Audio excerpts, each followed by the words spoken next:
Just for future. All of us, he's the one going to be Thank you thank you very much for all of us coming here and doing this by any means necessary, right?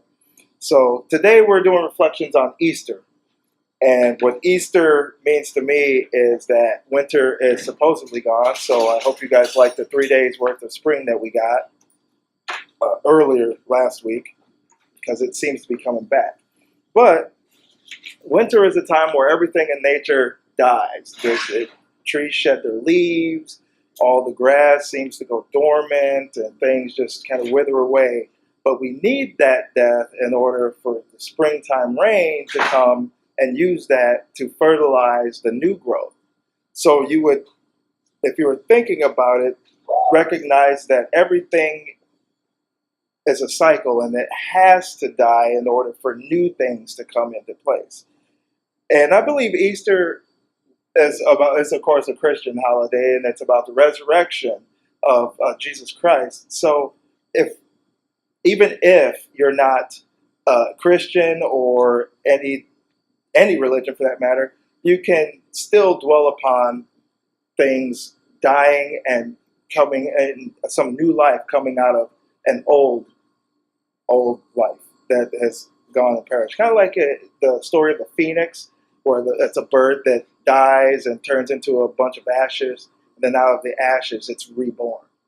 Well, my story actually is pretty similar to that of a phoenix. I was a firefighter, EMT, up in Hardingsville, South Carolina. I did that for 2 years. And while I was doing it, I did it actually after some turmoil in my life. My life had become just barren, and I had a life, house, a wife, all kinds of things. And turmoil happens, things happen to people, and I ended up just basically alone and didn't want to do anything. So I decided I was going to volunteer my life, and I was going to do something that I wanted to do for other people. I had been in the military before, and I wasn't volunteering for the military again. That was out of the question. I did my time. I like my hair. So I decided to become a firefighter.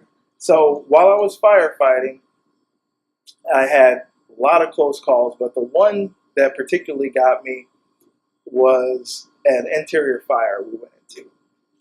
We went in search and rescue, because we didn't know who was there, who was inside or whatnot. We go in, and I get separated because it's very, very dark, and very, very hot, it's very much confusing. I'm crawling on the floor. Furniture can seem like a wall, and that's exactly what happened, and I ended up getting separated. So I didn't know what to do. I felt like for the first time in my life that I was truly going to die. And it's amazing the amount of calm that happens when you're put into that situation, when you just give everything else up. It's an emptiness that finally lets you think. If you're a person like me, my mind's always constantly going. And for the first time, I felt empty, like my mind was just done thinking. And then I heard a knock, which is it was really weird. I thought it might have been something else, but it was a knock on the exterior of the house. What was happening was they were knocking windows out, wanted to try to ventilate the house, and now they had started cutting through the walls to ventilate, to get the fire cooled down so we could put it out with the water. Well, I go over to that wall, and I banging on the door, and we have a pass device which allows people to hear where you are. So at that point, my mind kind of started back up again once I heard the knock. And I turned on my pass device, so it was going off, and that alarm lets every other firefighter know that, hey, there's some trouble. Usually it's made to go off after 15 seconds of being still. So, but you can also manually press it, and it goes too, so that way they know where you are. So I manually press mine, but outside they probably think, oh my God, he's down. So they start banging through the wall rather, to create a doorway, and I can see daylight. So I go from basically accepting that this is probably my time to die to, oh my God, this is my time to live. And in that little space, I seem to find the courage that other people find whenever some type of situation happens, like you hear about the mothers who lift up the car to save the baby, or what have you, just anything. People that can't swim, jumping in the water, swimming out meters upon meters and getting somebody and bringing them back. Well, I felt it was a time to save myself, because I knew that if I got out of that situation, I was never going to be the same person that I was going into that situation. So when I did that, I kind of went a little crazy.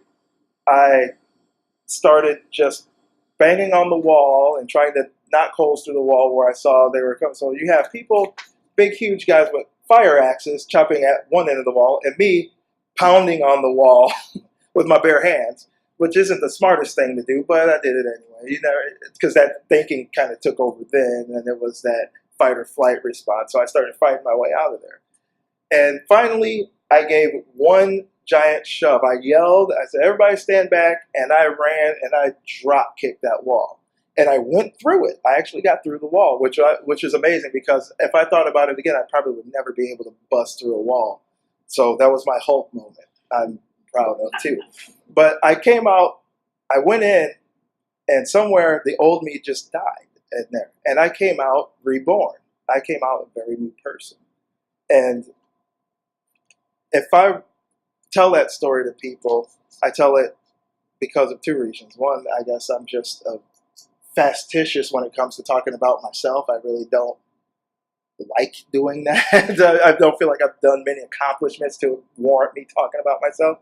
But the second reason is, if I see people that are kind of down and discouraged, I tell them that story because I let them know that sometimes you might have to let a part of you die. You might have to let some kind of habit die, or maybe a relationship that you have. You might have to let that die so that you can be reborn out of it, just like the Phoenix and just like I was. And I wish I could tell you, what happened after that story, but looks like I'm out of time. So.